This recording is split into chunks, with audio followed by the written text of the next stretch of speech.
அனைவருக்கும் வணக்கம்.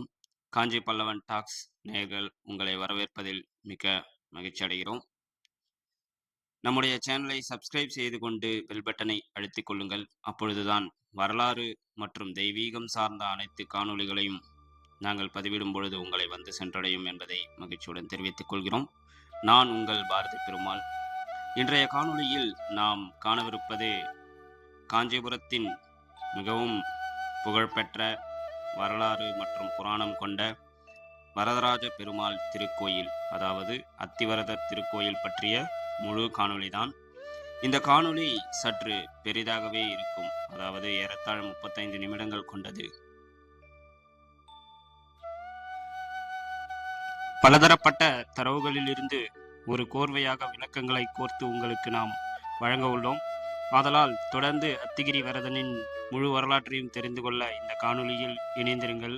அப்பொழுதுதான் முழு விவரங்களையும் நீங்கள் கேட்டு தெரிந்து கொள்ள முடியும் என்பதை தெரிவித்துக் கொள்கிறோம். வாருங்கள், தொடர்ந்து செல்வோம் காணொளிக்கு.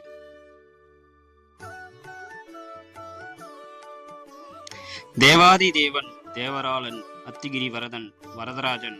ஆம், வரதராஜ பெருமாள் கோயில் பற்றிய முழு வரலாற்றையும் நாம் இப்பொழுது ஒவ்வொன்றாக எமக்கு தெரிந்த தரவுகளின்படி விளக்க உள்ளோம்.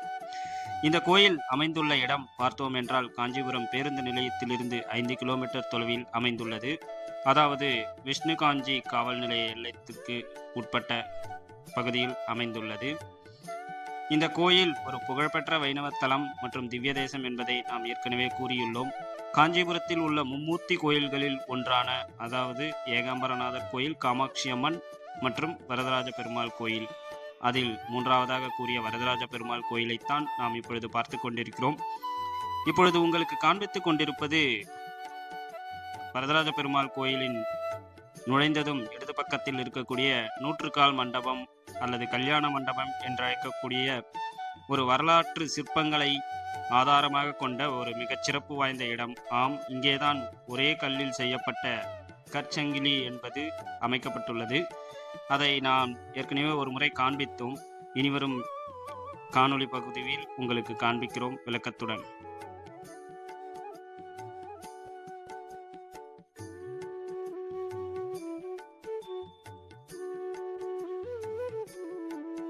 இந்த நூற்றுக்கால் மண்டபத்தின் சிறப்பு என்னவென்றால், பக்கத்திற்கு 8 தூண்கள் வீதமாக 12 வரிசைகளில் 96 தூண்களும், நடுவில் 4 தூண்களும் வகை வகையான மகாபாரதம் மற்றும் ராமாயணம் போன்ற நிகழ்வுகளின் சிற்பங்களை தாங்கிக் கொண்டிருக்கும் தூண்களாகும்.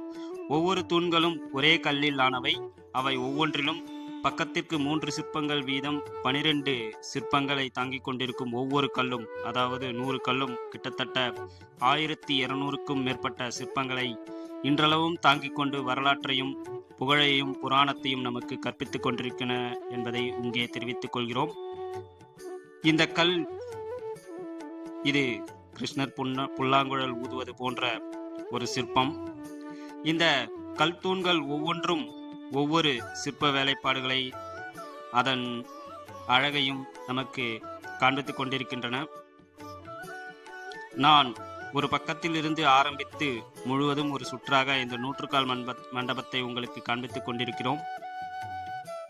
பொறுமையாக பாருங்கள். நேரம் கிடைத்தால் வாழ்க்கையில் ஒரு முறை வந்து அத்திகிரி வரதனின் இந்த இடத்தை நீங்கள் பார்த்து வரதராஜனின் வரத்தை பெற்று வாழ்வில் வாழ்வாங்கு வாழ வாழ்த்துகிறோம். இப்பொழுது நாம் பார்த்து கொண்டிருப்பது அனந்தசரஸ் தீர்த்த குளம். ஆம், அங்கேதான் அத்திகிரி வரதர் ஆழ்ந்த நிலையில் இருக்கிறார். அதாவது வரதராஜ பெருமாளின் அத்திவரதர் சிலை அங்கேதான் வைக்கப்பட்டுள்ளது. இதுதான் சக்கரத்தாழ்வார் சன்னதி. இங்குள்ள சக்கரத்தாழ்வார் சன்னதி மிகவும் சிறப்பு வாய்ந்தது. அதாவது 16 கைகளுடன் நரசிம்ம யோகத்தில் காட்சியளிக்கிறார். மீண்டும் நாம் நூற்றுக்கால் மண்டபத்தை பார்வையிட வருவோம். எவ்வளவு சிற்ப வேலைப்பாடுகள், அவ்வளவு தத்ரூபமாகவும் அழகாகவும் உள்ளது பாருங்கள். ஒரு சில இடங்களில் மட்டும் என்னென்ன சிற்பங்கள் என்பதை உங்களுக்கு நாம் விளக்குகிறோம். நீங்கள் நேரம் கிடைத்தால் வாழ்க்கையில் ஒரு முறை இங்கே வந்து ஒவ்வொரு சிற்பத்தையும் பார்த்து அதன் மகாபாரத புனரமைப்பின் விவரங்களை தெரிந்து கொண்டு ரசித்து செல்லுங்கள் என்பதை ஒரு ஆழ்ந்த வேண்டுகோளாக உங்களுக்கு வைக்கிறோம். அது அவரவர் விருப்பம். திருமாலின் வடிவங்கள், ரதிமன்மதன் வடிவங்கள், நரசிம்மர், யோக நரசிம்மர் அவதாரம், ஹயக்ரீவர் அவதாரம். அது மட்டுமின்றி இங்கே அஸ்வமேத யாகம் செய்ததின் பலனாக வீரர்கள் குதிரையில் இருப்பது போன்று அங்கங்கே தூண்களில் சிலைகள் வைக்கப்பட்டிருக்கும் திருமால் அவதாரம், ராமலட்சுமணர் அவதாரம்,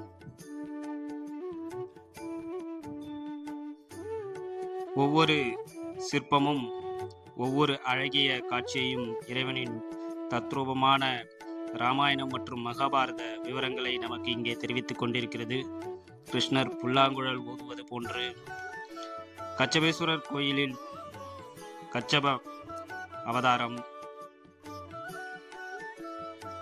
உலகளந்த பெருமாளின் அவதாரம், வால்மீகி அவதாரம் என பல அவதாரங்களில் இங்கே சிற்பமாக வடிவமைக்கப்பட்டுள்ளன. இங்கே மகாபாரதம் மற்றும் இராமாயணத்தின் பல்வேறு நிகழ்வுகளை அலங்கரிக்கும் சிற்பங்கள் உள்ளன என்பதை நாம் ஏற்கனவே கூறியிருந்தோம் அல்லவா? அதன்படியே ஒவ்வொரு விஷயங்களையும் நாம் பார்க்கும் பொழுது அவற்றோடு நம்மை ஒப்பிட்டு பார்க்கும் அளவுக்கு ஆச்சரியத்தை ஏற்படுத்தக்கூடிய இடமாக இங்கு இருக்கிறது. இது விஜயநகர கட்டிடக்கலையின் தலை சிறந்த படைப்பாகும் என்பதை உங்களுக்கு இங்கே தெரிவித்துக் கொள்கிறோம். ஆம், கிருஷ்ணதேவராயர் காலத்தில் கட்டப்பட்டது என்று இது நம்பப்படுகிறது. இதை கல்யாண மண்டபம் என்றும் அழைப்பார்கள். இங்கே ஒரு ஆச்சரியம் என்னவென்றால், பகவானுக்கு திருமணம் நிகழும் போது, அதாவது பங்குனி உத்திர திருவிழாவின் போது வரதராஜ பெருமாளின் உற்சவர் சிலை இங்கே வைத்து அவருக்கு திருமஞ்சனம் செய்யப்படும். அது மட்டுமின்றி இந்த கல்யாண மண்டபம் பக்தர்களுக்கு கல்யாண கோலத்தில் காட்சி தருவதற்காகவே உருவாக்கப்பட்டது என்று வரலாறு கூறுகிறது. ஏற்கனவே நாம் கூறியபடி அசுவமேத யாகத்தின் பயனாக வீரர்கள் குதிரையின் மேல் இருப்பது போன்ற ஒரு அழகிய காட்சி இப்பொழுது உங்களுக்கு காண்பித்துக் கொண்டிருக்கிறோம்.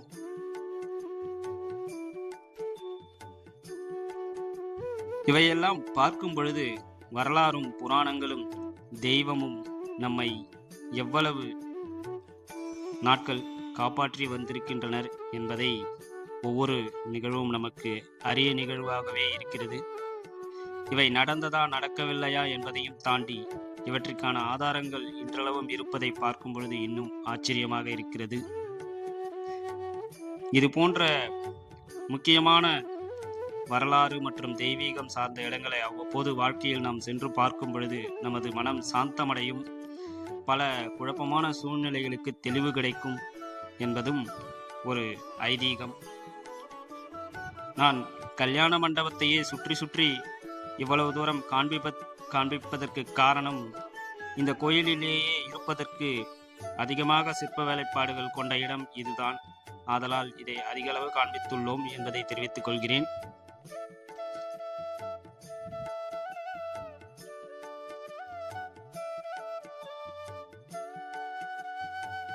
வரதராஜ பெருமாள் திருக்கோவிலின் மிகச்சிறந்த உற்சவம் எதுவென்றால் வைகாசி மாத பிரம்மோற்சவம்தான். ஆம், அப்பொழுதுதான் சிறந்த திருவிழாவான கருட சேவை மற்றும் திருத்தேர்விழா ஆகியவை நடைபெறும். நமதுடைய சேனலில் அவற்றை நாம் ஏற்கனவே பதிவு செய்துள்ளோம். பார்க்காதவர்கள் சென்று பாருங்கள். வைணவ ஸ்தலங்களில் சிறந்த 3வது தலமாக இந்த வரதராஜ பெருமாள் திருக்கோயில் அழைக்கப்படுகிறது. காரணம், ஸ்ரீரங்கம் முதல் இடம், திருவேங்கடம் எனும் திருநாராயணபுரம் கர்நாடகாவில் உள்ளது 2ஆம் இடம், 3வதாக இந்த வரதராஜ பெருமாள் திருக்கோயில் காஞ்சிபுரம். புராணம், வரலாறு, கட்டிடக்கலை, சிற்பங்கள் மற்றும் வரம் தரும் இறைவன், முக்தித்தல கோவில் என பல புகழ் கொண்ட தலமாக இந்த வரதராஜ பெருமாள் திருக்கோயில் உள்ளது. ஏற்கனவே கூறியபடி 108 திவ்ய தேசங்களில் 31வது திவ்ய தேசமாக இந்த வரதராஜ பெருமாள் திருக்கோயில் அழைக்கப்படுகிறது. இந்த கோயில் பற்றிய 360க்கும் மேற்பட்ட கல்வெட்டுக்கள் இங்கே உள்ளன. பலதரப்பட்ட அரசர்கள் மற்றும் அவர்கள் ஆட்சியில் வழங்கப்பட்ட தானங்கள், அது மட்டுமின்றி அவர்கள் நைவேத்தியத்திற்கும் பூஜைக்கும் செய்த பல இடங்கள், தானமாக கொடுத்தவை ஆகியவை இங்கே கல்வெட்டுக்களில் செதுக்கப்பட்டுள்ளன. இந்த கோயிலின் ராஜகோபுரம், அதாவது மேற்கு நோக்கிய அமைந்துள்ள ராஜகோபுரம் 7 அடுக்கு கோபுரமாகும். 130 அடி உயரம் கொண்ட இந்த ராஜகோபுரம் கிழக்கு ராஜகோபுரத்தை விட சிறியதாக உள்ளது என்பது மற்ற இடங்களை காட்டிலும் இது வித்தியாசமாக உள்ளது. கிழக்கு ராஜகோபுரம் மேற்கு ராஜகோபுரத்தை விட 150 அடி உயரமானது. ஆனால் அது இப்போது பயன்பாட்டில் இல்லை என்பதை இங்கே தெரிவித்துக் கொள்கிறோம். பக்தர்கள் வரதராஜ பெருமாள் திருக்கோயில்களுக்கு வர வேண்டுமென்றால் மேற்கு ராஜகோபுரத்தின் வழியாக நுழைந்து 100 கால் மண்டபத்தை கடந்து சக்கரத்தாழ்வார் சன்னதி, அனந்தசரஸ் தீர்த்த குளம் ஆகியவற்றை பார்த்துவிட்டு பிறகு பகவானை நாம் சேவிக்கலாம். இப்பொழுது நாம் பார்த்தது அசையக்கூடிய சிற்பங்கள். இந்த 100 கால் மண்டபத்தில் ஏற்கனவே நாம் கூறியபடி உள்ளே உள்ள 4 தூள்களில் கீழே அமைந்துள்ளது இவை. பாருங்கள், ஒரே சிறு கல்லில் வெளியே எடுக்கவும் முடியாது. ஆனால் அவற்றில் சிறு சிறு சிற்பங்கள் அழகிய வடிவமைப்புகளுடன் தத்ரூபமாக செதுக்கியுள்ளனர். இன்றளவும் அவை அப்படியே உள்ளது. இது ஒரு ஆமையின் மீது அமைந்துள்ள மண்டபம் மாதிரி இங்கே சிற்பம் செதுக்கப்பட்டுள்ளது. பாருங்கள், உங்களுக்கு சுற்றி காண்பிக்கிறோம்.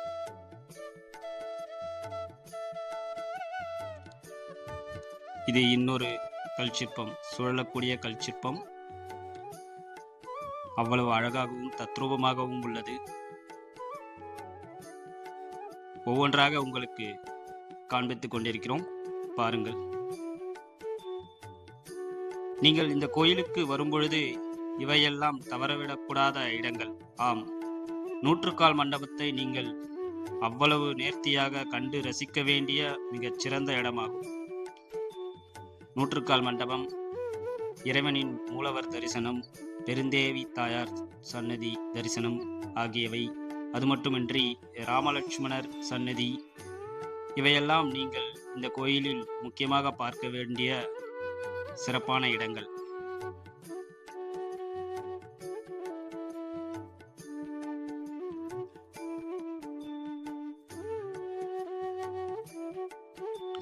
கச்சி, திருக்கச்சி என்று அழைக்கப்படும் இந்த காஞ்சிபுரம் வரதராஜ பெருமாள் கோவில் புகழ்பெற்ற ஒரு வைணவ தலமாகும்.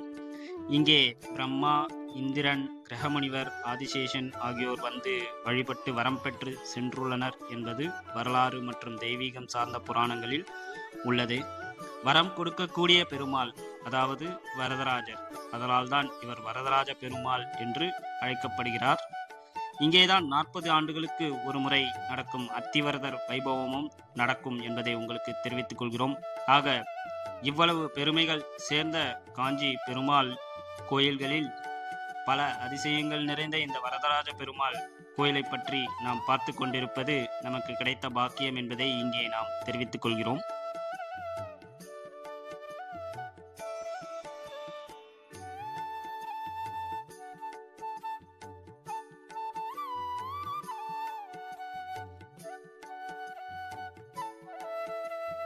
குன்றின் மேல் கல்லாகி நின்ற வரதன், பேரொருளாளன், தேவராஜன், தேவராளன், அத்திவரதன், அத்திகிரி வரதராஜன் என ஏகப்பட்ட திருநாமங்களை கொண்ட நம்முடைய பெருமாளை ராமானுஜர் மற்றும் அவரது ஆசிரியர்கள் இங்கே வந்து அவரிடம் இருந்து வைணவ தொண்டாற்றினர் என்பதை உங்களுக்கு தெரிவித்துக் கொள்கிறோம். ராமானுஜர் பாதம் பட்ட காஞ்சி முக்தி தலங்களில் ஒரு இடம் இந்த வரதராஜ பெருமாள் திருக்கோயில் என்பதை இங்கே தெரிவித்துக் கொள்கிறோம். அதாவது அத்திகிரி என்பது அத்திமரங்கள் சூழ்ந்த இடத்தின் மேல் குன்றாக அமைந்த இடமாகும். அந்த குன்றின் மேல்தான் நமக்கு வரதராஜ பெருமாள் நின்று வரங்களை வழங்கி கொண்டிருக்கிறார் என்பதை தெரிவித்துக் கொள்கிறோம். நம்முடைய வரதராஜ பெருமாளின் கருவறை பார்த்தோம் என்றால் 24 படிகளை தாண்டிய பின்னர் வரும் ஒரு மேடான பகுதியாக இருக்கும். முதலில் நரசிம்மரை தரிசித்துவிட்டு நாம் மலை மேல் சென்று அத்திகிரி வரதராஜரை தரிசனம் செய்யும்படி இந்த ஆலயம் அமைந்துள்ளது. அதனால்தான் இது அத்திகிரி வரதராஜ பெருமாள் திருக்கோயில் என்று அழைக்கப்படுகிறது. நாம் இந்த திருக்கோயிலில் இறைவன் எழுந்தருளிய வரலாற்றை பற்றி இப்பொழுது பார்க்கலாம். படைப்பு தொழில் செய்து கொண்டிருந்த பிரம்மா ஒரு நாள் மறதியின் காரணமாக அதை செய்ய முடியாமல் போயிற்று. அதற்காக மீண்டும் அதனை தொடர்வதற்காக அவர் ஒரு யாகம் செய்ய வேண்டியிருந்தது. அந்த யாகத்தை தம்பதி சமேதரையா செய்ய வேண்டிய சூழ்நிலையில் அவர் தன்னுடைய மனைவி சரஸ்வதி தேவியாரை இல்லாமல் இணைவிகள் என்று அழைக்கப்படும் காயத்ரி தேவி போன்றவரை கொண்டு அந்த யாகத்தை செய்து முடித்து இறைவனிடம் அருள் பெற்றார். இதனால் கோபமடைந்த சரஸ்வதி தேவி தாயார் வேகவதி ஆறாக உருவெடுத்து அந்த யாகத்தை அழிக்க முற்பட்டார். அப்பொழுது இதனை தடுப்பதற்காக இறைவன் சயன கோலத்தில் அந்த ஆற்றின் குறுக்கே நின்று, அதாவது வேகவதி ஆற்றின் குறுக்கே நின்று பிரம்மாவின் யாகம் முடிவதற்கு உதவி செய்தார். இதனால் பிரம்மாவையும் காப்பாற்றி பிரம்மாவின் யாகத்தையும் முடிவதற்கு அவர் உதவி செய்து படைப்பு தொழில் மீண்டும் தொடர்வதற்காக இறைவன் அருள் புரிந்தார். இந்த யாகத்தை பிரம்மா முடிப்பதற்காக இறைவன் காட்சி அளித்த இடம்தான் இந்த இடம். புண்ணிய கோடி விமானத்தின் மேல் இறைவன் காட்சி அளித்து முதலில் பிரம்மாவிற்கு அருள் புரிந்த இடம் இந்த வரதராஜ பெருமாள் திருக்கோயில். முதலில் இந்த நிகழ்வு நிகழ்ந்த பிறகு பிரம்மா அத்திகிரி வரதரை அத்திமரத்தால் ஒரு சிற்பமாக செய்து அவர் வழிபட்டார். இப்பொழுது அந்த அத்திவரதர் தெப்பக்குளத்தில் அனந்த சயன கோலத்தில் வெள்ளிப்பேழைக்குள் உறங்கிக் கொண்டிருக்கிறார். நாம் சிறிது நேரத்துக்கு முன்பு அவற்றை காண்பித்தோம். ஆனால் இப்பொழுது இருக்கக்கூடிய வரதர் அத்திவரதர் இல்லை, நமக்கு காட்சியளித்துக் கொண்டிருப்பவர். இதற்கு 2 காரணங்கள் உள்ளன. பிரம்மாவின் யாகம் செய்யும் பொழுது அந்த தீ அத்திவரதர் மீது பட்டு அந்த எண்ணெய் கொண்டு தெப்பத்தில், அதாவது அனந்தசரஸ் தீர்த்த குளத்தில் வையுங்கள் என்று பெருமாள் கூறினார்.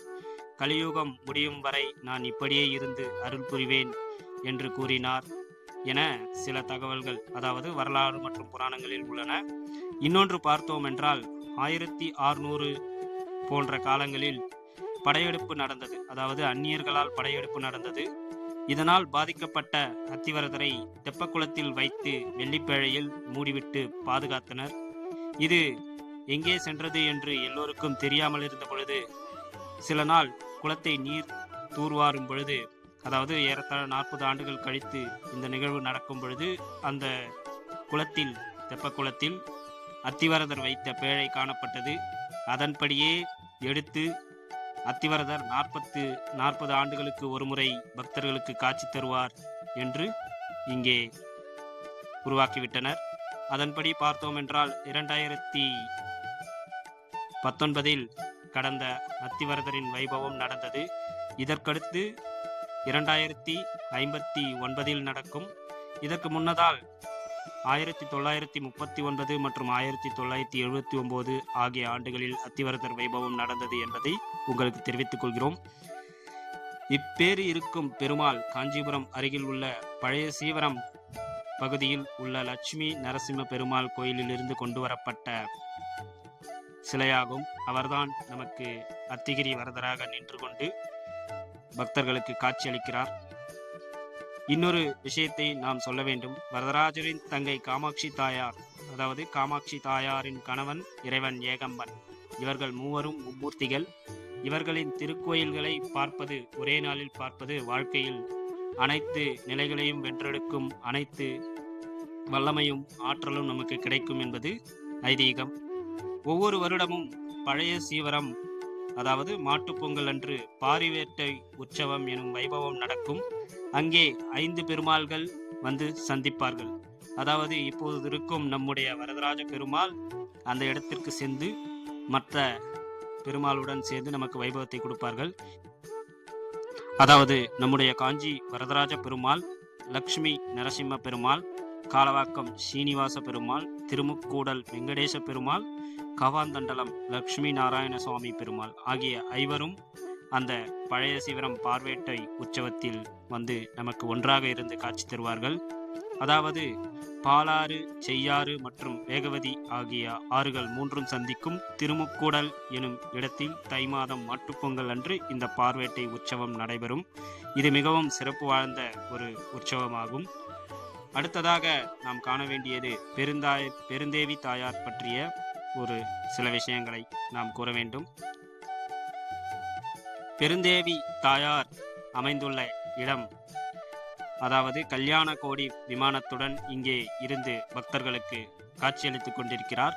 அவர் குழந்தை வரம் வேண்டுவோருக்கு குழந்தை தரும் தாயாராகவும், வேதாந்த தேசிகன் எனும் ஒரு பக்தன் ஏழைக்கும் மகள் திருமணத்திற்கு வேண்டி யாகம் செய்தபோது பெருந்தேவி தாயார் தங்க நாணயங்களை அவர் மழையாக பொழிந்தார் என்று புராணங்கள் கூறுகின்றன. ஏகாம்பரநாதர் கோயிலில் உள்ள ருத்ரகோடி விமானம், காமாட்சி அம்மன் கோயிலில் உள்ள காமகோடி விமானம், வரதராஜ பெருமாள் கோயிலில் உள்ள புண்ணியகோடி விமானம் ஆகியவை மிகவும் சிறப்பு வாய்ந்த விமானங்கள். ஏற்கனவே நாம் கூறியது போன்று ஆதி தோற்றம் நின்ற கோலம், அதாவது அனந்தசரஸ் கோலம் இல்லை, அனந்த சயன கோலம் இல்லை என்பதை இங்கே உங்களுக்கு தெரிவித்துக் கொள்கிறோம். ஆதிசேஷன் தவம் செய்த இடம்தான் அந்த அனந்தசரஸ் குளம். அத்திவரதர் இப்பொழுது அங்கே உறங்கி வருகிறார். இந்த திருக்கோயிலின் தலவிருட்சம் அரசமரம் ஆகும்.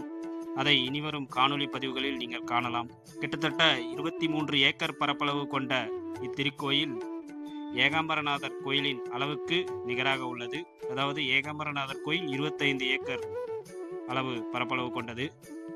32 சன்னதிகள், 19 விமானங்கள் என பல்வேறு சிற்பக்கலைகள், கோயில் நிலைகள் என ஆகிய அனைத்தையும் தாங்கிக் கொண்டிருக்கும் இந்த இடத்தை நீங்கள் வாழ்வில் ஒரு முறையாவது வந்து பார்த்துவிட்டு செல்லுங்கள்.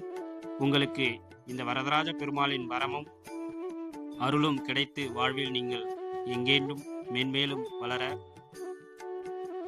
வரதராஜனின் அருள் கிடைக்கும் என்பதை தெரிவித்துக் கொள்கிறோம். ஏறத்தாழ நாம் இந்த நூற்றுக்கால் மண்டபத்தின் மிகப்பெரிய, அதாவது 100 தூண்களையும் உங்களுக்கு ஓரளவு காண்பித்து முடித்துவிட்டோம். கற்சங்கிலியை அவ்வப்போது காண்பித்தோம். ஆனால் அங்கே நின்று இதுதான் கற்சங்கிலி என்பதை கூறவில்லை. நீங்கள் காணொளியில் சங்கிலி போன்று இந்த நூற்றுக்கால் மண்டபத்தின் மூலையில் தொங்கும் ஒரு பகுதியை காண்பீர்கள். முன்னதோ அல்லது பின்னரோ அதுதான் அந்த கற்சங்கிலி. ஏகப்பட்ட சிற்ப வேலைப்பாடுகள் நிறைந்த இந்த நூற்றுக்கால் மண்டபத்தை பற்றி நாம் திரும்ப திரும்ப பேசிக்கொண்டிருப்பது அதன் சிற்பங்கள் மற்றும் தத்ரூபம் நம்மை அங்கேயே இழுத்து தக்க வைத்து கொண்டிருக்கிறது என்பதுதான். இந்த நூற்றுக்கால் மண்டபம் முடிந்ததும் நாம் பார்க்கவிருப்பது இறைவன் உறங்கிக் கொண்டிருக்கும் அனந்தசரஸ் தீர்த்த குளத்தையும், அதைத் தொடர்ந்து சக்கரத்தாழ்வார் சன்னதியையும் நாம் பார்க்க உள்ளோம். வாருங்கள். இப்பொழுது நாம் நூற்றுக்கால் மண்டபத்தை முடித்துவிட்டு வெளியே வந்துவிட்டோம். இடதுபுறம் திரும்பி சென்றோம் என்றால் அனந்தசரஸ் தீர்த்த குளமும் அதன் அருகே அல்லது எதிரில் சக்கரத்தாழ்வார் சன்னதியும் உள்ளது. உங்களுக்கு நாம் பொறுமையாக காண்பித்துக் கொண்டிருக்கிறோம், பாருங்கள். அங்குள்ள சிறு கோபுரம் போன்று உள்ளதுதான், இதுதான் அத்திகிரி வரதரின் உருவச்சிலை. சக்கரத்தாழ்வார் சன்னதி, தனி சன்னதி உள்ளது. இந்த சக்கரத்தாழ்வார் சன்னதி 16 கைகளுடன் நரசிம்ம யோகத்தில் காட்சியளிப்பது மிகவும் விசேஷமானது. ஆதலால் இங்கே தனி சன்னதியாக உள்ளது. வாழ்வில் வழக்குகள் தீர வேண்டுமென்றால் இந்த சக்கரத்தாழ்வார் சன்னதியில் வலம் வந்து சக்கரத்தாழ்வார் நாமத்தை நாம் ஒருமுறை உச்சரித்தால் அனைத்து வழக்குகளும் தடைகள் விலகி நமக்கு வழக்குகளில் வெற்றி கிடைக்கும் என்பது ஐதீகம். சக்கரத்தாழ்வாரையும் பெருமாளையும் ஒரு சேர தரிசனம் செய்யும் பொழுது வாழ்வில் எல்லா வளங்களும் சேரும் என்பதும் ஐதீகம். நாம் இப்பொழுது பார்ப்பதுதான் அனந்தசரஸ் தீர்த்த குளம். இங்கிருந்து நூற்றுக்கால் மண்டபத்தையும் மேற்கு ராஜகோபுரத்தையும் உங்களுக்கு காண்பித்துக் கொண்டிருக்கிறோம். ஒவ்வொரு இடத்தையும் பொறுமையாக காண்பித்துக் கொண்டிருக்கிறோம் நீங்கள் கண்டு ரசிப்பதற்கு.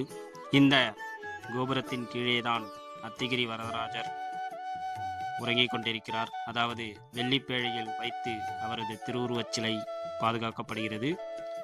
ஒவ்வொரு 40 ஆண்டுகளுக்கும் ஒரு முறை அவர் வெளியே வந்து நமக்கு காட்சி தருவார். இதுதான் சக்கரத்தாழ்வாரின் சிலை உங்களுக்கு காண்பிக்கிறோம். அதனை முடித்துவிட்டு இப்பொழுது நாம் கொடிமரத்திற்கு வந்துள்ளோம். கொடிமரத்தில் இறைவனை வணங்கிவிட்டு உள்ளே நுழையலாம். இப்பொழுது உள்ளே வந்ததும் ஆங்காங்கே தூண்களில் சிற்பங்களும்,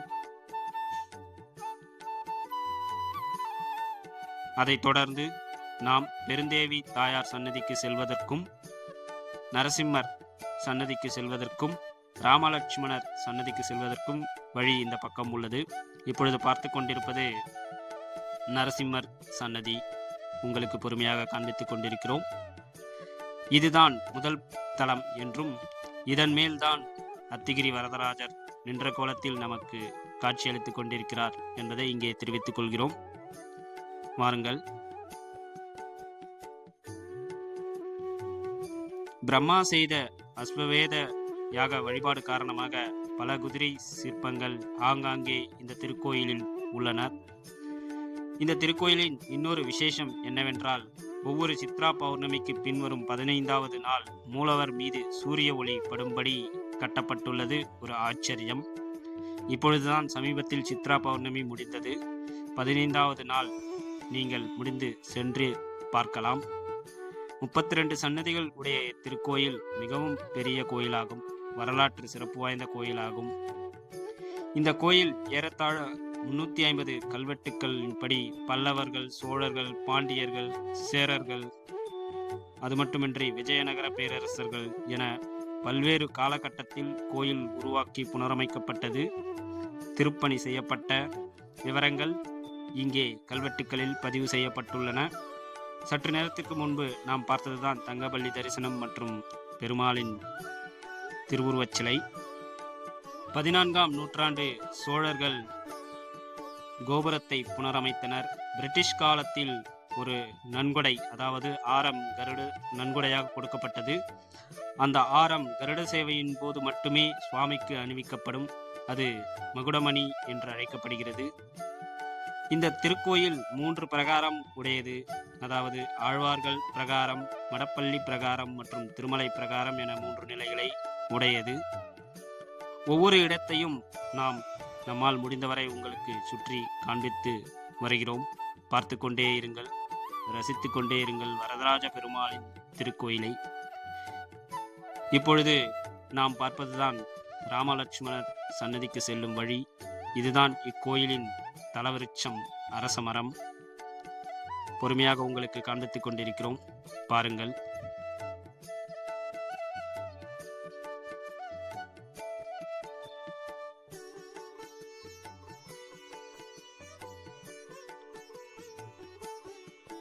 பத்தொன்பது விமானங்கள், 389 தூண்கள் என வரலாற்று ஆச்சரியம் நிறைந்த வரதராஜ பெருமாள் திருக்கோயிலின் ஒவ்வொரு பகுதியும் நமக்கு நம்முடைய முன்னோர்களின் ஆசியையும் அருளையும் வழங்கக்கூடிய இடமாக திகழ்கிறது. வரதராஜ பெருமாளின் மூலவர் விமானம் புண்ணிய கோடி விமானம் ஆகும். பெருந்தேவி தாயாரின் சந்நிதியில் உள்ள கல்யாண கோடி விமானம் ஆகும். ஆதியில் செய்த அத்திமரச் சிலை இப்பொழுது அத்திவரதராக அந்த அனந்தசரஸ் தீர்த்த குளத்தில் உறங்கிக் கொண்டிருக்கிறார்.